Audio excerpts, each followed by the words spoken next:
के सामने फिर एक बार कुछ कॉन्सेप्चुअल वीडियो लेकर आए हैं। कई लोगों के मन में डाउट होता है केपी और वैदिक में से बेटर कौन है। अब दोस्तों देखो, हर चीज़ की अलग इम्पोर्टेंस होती है। हर चीज़ की एक प्रैक्टिस करने का तरीका होता है। आप कितना प्रैक्टिस करते हो, किस पे कितना प्रैक्टिस करते हो, वो बेटर डिपेंड करता है कि कौन सी आपकी स्किल्स में बेटर हो जाएगी। अगर आप वैदिक पे ज़्यादा प्रैक्टिस करते हो, वैदिक लाइफ इवेंट्स के लिए ज़्यादा होती है, माइनर इवेंट्स के लिए कम होती है। अगर आप उससे पता करना चाहेंगे कि आज आधे घंटे में क्या होगा अगले, वो वैदिक से पता करना बड़ा मुश्किल चीज़ है। हम असंभव चीज़ नहीं है, जिनकी प्रैक्टिस है वैदिक के साथ वो कर सकते हैं। मगर केपी आपको बता सकता है आगे आधे घंटे में क्या होगा। माइक्रोस्कोपिक इवेंट के लिए एक केपी का सब्स्टिट्यूट नहीं है, और मैक्रोस्कोपिक इवेंट्स के लिए वैदिक का सब्स्टिट्यूट नहीं है। हालांकि केपी जो है वो वैदिक का काम कर सकती है, वैदिक केपी का काम नहीं कर पाएगी। तो मैं ये नहीं कह रहा कि किसी की वैदिक पे कंट्रोल है तो वो बता सकता है। वैदिक आपको सीधा आउटकम पे पहुंचाती है, केपी आपको पाथ बता देती है। तो दोस्तों, केपी और वैदिक में से कौन सा बेटर है, क्या करना चाहिए? हम तो दोनों ही आउटकम दे रहे हैं आजकल, केपी भी दे रहे हैं, वैदिक भी दे रहे हैं। तो कई बार केपी में अलग होता है, वैदिक में अलग होता है। तो हम आपको बता देते हैं कि सुप्रीम तो केपी होता है। हमारा जो स्क्रिप्ट में सुप्रीम जो है वो केपी है। अगर आप एक ही को पकड़ना चाहते हैं तो केपी को पकड़िए, हम वैदिक नहीं बोलेंगे। तो आज हम आपको वैदिक और केपी के डिफरेंसेस बता देते हैं कि कौन क्या देगा आपको, क्योंकि उससे आपको पता पड़ जाएगा कि केपी क्या काम कर रही है, वैदिक क्या काम कर रही है।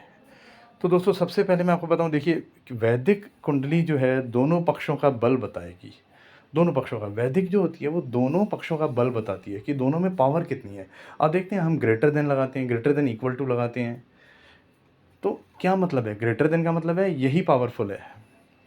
जैसे आपने देखा था ट्राई सीरीज़ में श्रीलंका और इंडिया के बीच में फाइनल में, अगर हमने ग्रेटर देन इक्वल टू लगा दिया है तो सोचिए दोनों पक्षों का बल बहुत ज़्यादा पास आ गया है, कुछ भी कर सकते हैं।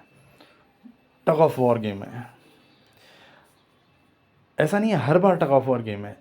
80% हमारी एक्यूरेसी इतनी है। मैं नहीं कह रहा कि केपी या वैदिक में गलती है 20%, वह हमारी गलती है भाई। 20% हमारी एक्यूरेसी 80% तक जाती है, जो हम वैदिक को इतना स्ट्रेंथ देते हैं कि हम उससे पता कर लेते हैं कि इसका स्ट्रेंथ इतना है।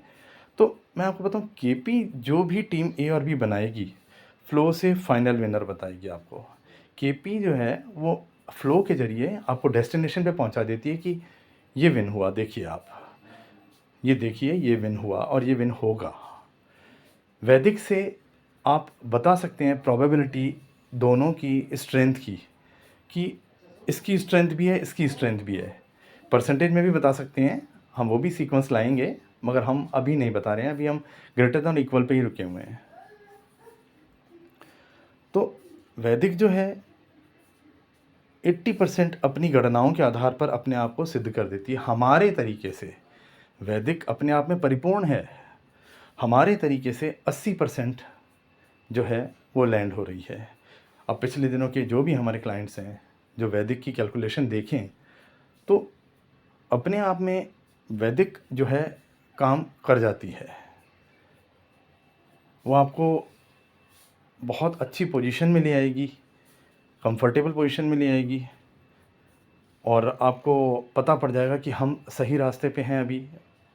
मगर वैदिक को आप चूज़ करेंगे तो आपको केपी पर जाना रहेगा, क्योंकि अगर वैदिक और केपी का जो गंतव्य, प्लेस, डेस्टिनेशन, आउटकम सेम है तो कोई बात ही नहीं है। मगर अगर केपी और वैदिक में से अगर आप, मैं आपको आगे बताऊंगा, ये केपी एंड वैदिक में से सुप्रीम केपी रहती है। शुरुआत में वैदिक को लिया जा सकता है, क्योंकि मैच जब शुरू होता है, इवेंट जब शुरू होता है तो कुंडली बनती है, तो आप वैदिक को ले सकते हैं। जो पाथ है वो आपको केपी के ज़रिए ही पता पड़ेगा। जो हमने स्केल दे रखे हैं वीडियोस में, हमारे जो रन रेट के जो भी स्केल दे रखे हैं, उस बेसिस पे आप केपी का ए और बी पता करते हैं कि केपी में भारी कौन है। दूसरी बात मैं बताऊं दोस्तों आपको, क्लियरेंस ए बी के बाद केपी पर रहना उचित है। मैं बता रहा हूँ, केपी पर रहना उचित है।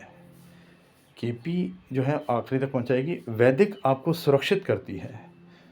80% समय आपको वैदिक सुरक्षित कर लेगी, 20% असुरक्षित रहेंगे।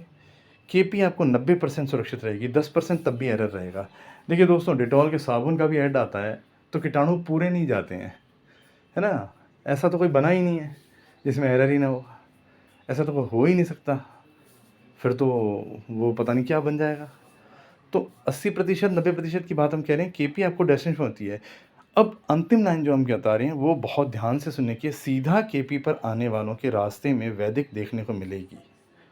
अब देखिए, केपी आपने चूज़ कर ली, मगर जो कॉन्सेप्ट्स हैं, वाइसा वर्सा कॉन्सेप्ट है, सप्रेस रिबेल कॉन्सेप्ट है, 1 फुट कॉन्सेप्ट है, और जो भी एसडी जोन विकेट कॉन्सेप्ट है, जो भी कॉन्सेप्ट्स होते हैं केपी एस्ट्रोलॉजी में, जो होते हैं, उन सब के थ्रू आपको जो है वैदिक रास्ते में दिखेगी। मगर सीधा वैदिक पे आने वालों को अपनी ट्रेन बदल के केपी पर आने का मौका मिलेगा। सीधा वैदिक पे आ गए, सीधा केपी पे आ गए तो आपको वैदिक के चमत्कार बीच में दिखेंगे। अरे यार ये क्या हो रहा है, अरे यार ये ऐसे कैसे? वो वैदिक का पोटेंशियल है, वो कुंडली का दम है। जो जन्म के समय उसकी जो दशाएं थी वो चलेंगी, परिस्थितियां बदल गई, जो ट्रांजिट आ गया उससे तो वो केपी के पास ही जाएगा, मगर जो शुरुआती परिस्थितियों से उसको सुख भोगने थे वो तो मिल रहे हैं। और वैदिक पे आने वाले जो सीधा वैदिक पे आ गए हैं उनको अपनी ट्रेन बदल के केपी पे जाने का मौका मिलेगा, क्योंकि वैदिक पे आने के बाद आप आराम से गणनाएं देख सकते हैं, कैलकुलेशन देख सकते हैं, ए बी देख सकते हैं और पता कर सकते हैं ए है बी है विनर, और अपना जो ट्रेन बदल सकते हैं। तो दोस्तों, ये है केपी और वैदिक की इम्पोर्टेंस। अब हमसे बार बार इस बारे में प्रश्न जो करते हैं वो इस वीडियो को देखिए और सोचिए, 2 बार पढ़िए, 2 बार देखिए, उसके बाद आपको पता चलेगा। आपके पिछले इवेंट्स की पूरी कैलकुलेशंस देखिए, उसमें वैदिक का आउटकम देखिए, उनका ग्राफ देखिए, और आपको पता चलेगा कि वैदिक और केपी ने क्या किया है। Thank you very much.